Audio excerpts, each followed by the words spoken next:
சொந்தங்களுக்கு அன்பு வணக்கம்.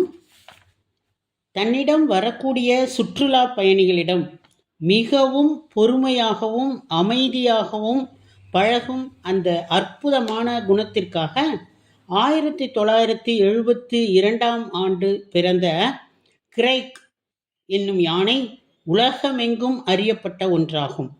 இதன் காரணமாக உலகிலேயே அதிக அளவில் புகைப்படம் எடுக்கப்பட்ட ஆப்பிரிக்க யானைகளில் ஒன்று என்ற சாதனையை இந்த யானை படைத்துள்ளது.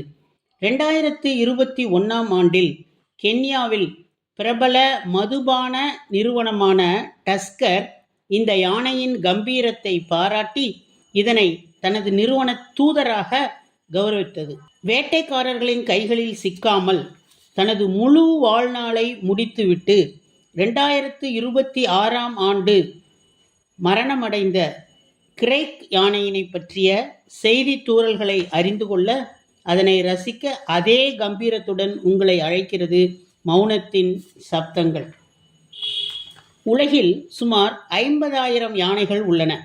அவற்றில் 90% அதிகமாக ஆப்பிரிக்காவில்தான் உள்ளன. யானைகளை அழிவிலிருந்து காப்பாற்ற பல்வேறு நாடுகள் தீவிர நடவடிக்கை எடுத்து வருகின்றன. ஆப்பிரிக்க யானை என்பது மிகப்பெரிய நிலத்தில் வாழக்கூடிய ஒரு பாலூட்டியாகும். இதனுடைய மிகப்பெரிய அளவு, அடர்த்தியான தோல், நீண்ட தந்தங்கள், வலிமை, புத்திசாலித்தனம் மற்றும் சமூக நடத்தை ஆகியவற்றை ஒருங்கிணைக்கிறது. இந்த கிரைக் யானையை போன்று நீண்ட தந்தங்களை கொண்ட யானைகள் உலகிலேயே 25க்கும் குறைவாகவே உள்ளன. வனவிலங்கு ஆர்வலர்கள் இதன் மரணம் குறித்து கூறுகையில், கிரைக் ஒரு யானை மட்டும் அல்ல, அது கென்யாவின் இயற்கை சொத்து, அதன் மறைவு ஒரு சகாப்தத்தின் முடிவு என்று குறிப்பிட்டுள்ளனர். யானை தந்தம் என்பது யானையின் கோரைப்பல் ஆகும். இது தந்தம், அதாவது ஐவரி என்னும் மிக மதிப்புமிக்க பொருளை கொண்டுள்ளது. இதன் கடினத்தன்மைக்காக பழங்காலத்தில் இருந்தே இதனால் கலைப்பொருட்கள், நகைகள், மற்ற பிற பொருட்களுக்காக இது பயன்படுத்தப்படுகிறது. தந்தங்கள் தொடர்ந்து வளரும் தன்மை கொண்டவை. யானை இருந்தாலும் 1000 பொன், இறந்தாலும் 1000 பொன் என்ற பழமொழியை நாம் சொல்வதற்கு அதனுடைய தந்தம்தான் காரணம் என்பதை நாம் உணர வேண்டும். தரையில் வாழக்கூடிய விலங்குகளிலேயே யானையின் மூளைதான் மிகவும் பெரியதாகும். சங்க இலக்கியங்களில் யானையை 170க்கும் மேற்பட்ட பெயர்களால் குறிப்பிடப்படுகின்றன. யானை, வேளம், களிறு, பிளிறு, கலபம், மாதங்கம், கைமா, வாரணம், அஞ்சனாவதி, அத்தி, ஆம்பல், குஞ்சரம், தும்பு, கரி போன்றவை அவற்றுள் சில பெயர்களாகும். மனிதர்களைப் போலவே யானைக்கு மூளை பகுதியில் எமோஷனல் சென்டர் எனப்படும் உணர்ச்சி பகுதி அமைந்திருக்கிறது. மனிதனைப் போலவே யானைக்கும் பல்வேறு சிறப்புகள் இருக்கின்றன. தரையை தொடும் அளவுள்ள பிரம்மாண்டமான தந்தங்களை கொண்டிருந்த இந்த கிரைக் யானை அனைவராலும் சூப்பர் டஸ்கர் என்று அழைக்கப்பட்டது. இந்த யானையின் நீண்ட ஆயுள் கென்யாவின் தீவிர வனவிலங்கு பாதுகாப்பு முயற்சிகளின் வெற்றியினை பறைசாற்றுகிறது.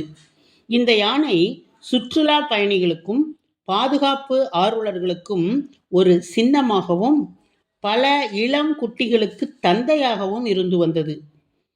உலக புகழ் பெற்ற அடையாளமாக திகழ்ந்த இந்த யானை கென்யாவின் அம்போசெலி தேசிய பூங்காவில் 2026 ஆண்டு ஜனவரி மாதம் 3ஆம் நாள் இயற்கையாக மரணமடைந்தது.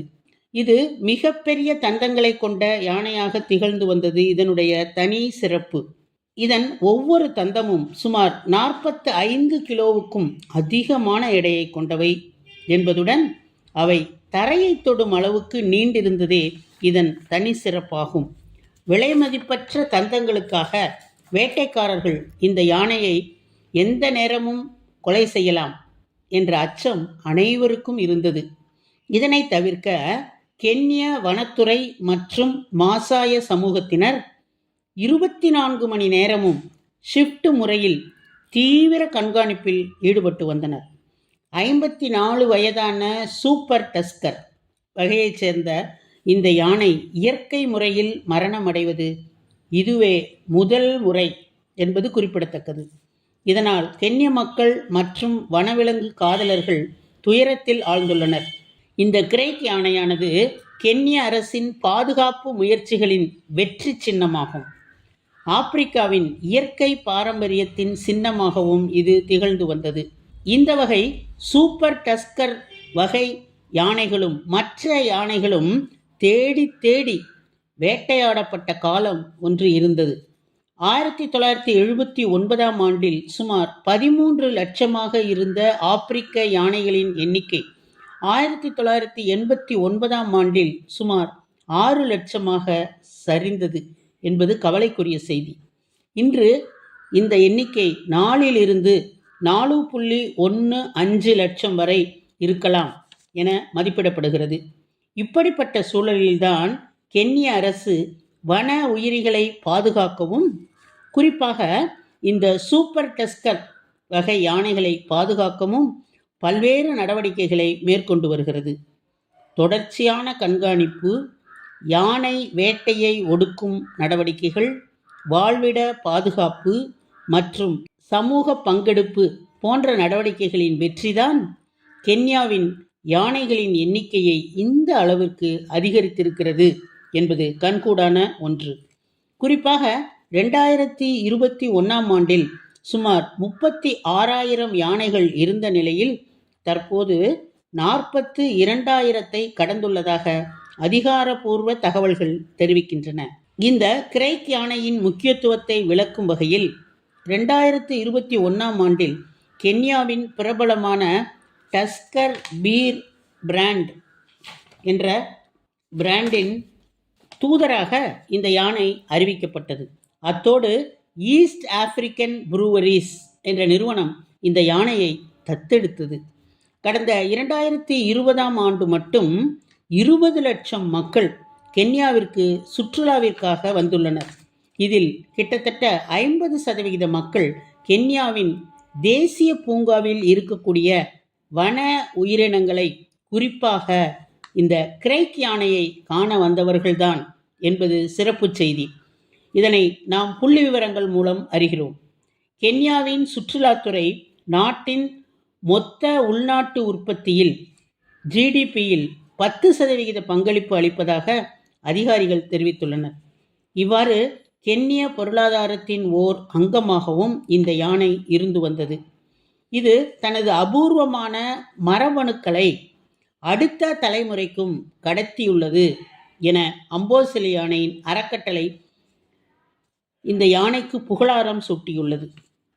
இந்த யானை தந்தங்களுக்காக வேட்டையாடப்படும் அபாயத்தை தாண்டி தனது வாழ்நாளை முழுமையாக வாழ்ந்து இயற்கை மரணமடைந்தது என்பது வன பாதுகாப்புக்கு கிடைத்த மிகப்பெரிய வெற்றி என கென்ய வனவள திணைக்களம் அறிவித்துள்ளது. இந்த யானை உலகிலேயே அதிக அளவில் புகைப்படம் எடுக்கப்பட்ட ஆப்பிரிக்க யானைகளுள் ஒன்றாகும். இந்த கிரேக் யானை ஆப்பிரிக்காவில் எஞ்சியிருக்கும் கடைசி சூப்பர் டஸ்கர்களில் ஒன்று என்பதை நாம் மனதில் கொள்ள வேண்டும். மனிதர்களைப் போலவே இதனால் கோபம், பாசம், கண்ணீர் என பல விஷயங்களில் தன்னுடைய உணர்ச்சியை வெளிப்படுத்தக்கூடிய திறமை வாய்ந்தது. ஒரு ஆப்பிரிக்க யானையின் எடை அதிகபட்சமாக 6.5 டன் வரை இருக்கும். இயற்கையின் தலை சிறந்த படைப்புதான் யானை என்பார் பிரிட்டிஷ் கவிஞர் ஜான் டன் என்பவர். ஆம், பார்க்க பார்க்க அழுக்காத ஜீவன்தான் யானை. மனிதனின் மொத்த உடலில் உள்ள சதையை விட யானையின் தும்பிக்கையில் அதிக அளவு சதை உள்ளது. இதன் பிரம்மாண்டமே இதன் சிறப்பு. விலங்கு ஆர்வலர்களின் 2026 புத்தாண்டின் முதல் சோகமே கிரேக் யானையின் இழப்புதான் என்பதில் இரண்டாம் கருத்துக்கு இடமில்லை. குளிரில் வாடிய மயிலுக்கு போர்வை அளித்த பேகன்களில் பரம்பரை அல்லவா நாம். மனிதாபிமானம் நம்மோடு ஒட்டி பிறந்தது என்பதுதான் உண்மை என்று கூறிக்கொண்டு புறாவிற்காக தன் சதையை அறுத்து தந்த சிபி சக்கரவர்த்தியின் வழியில் நாமும் செல்வோம் என்ற உண்மையினை கூறி எதிர்பார்ப்பினை உங்களிடத்தில் எதிர்பார்த்து உங்களிடமிருந்து விடைபெறுவது உங்களுடைய அன்பு தோழி கீதா.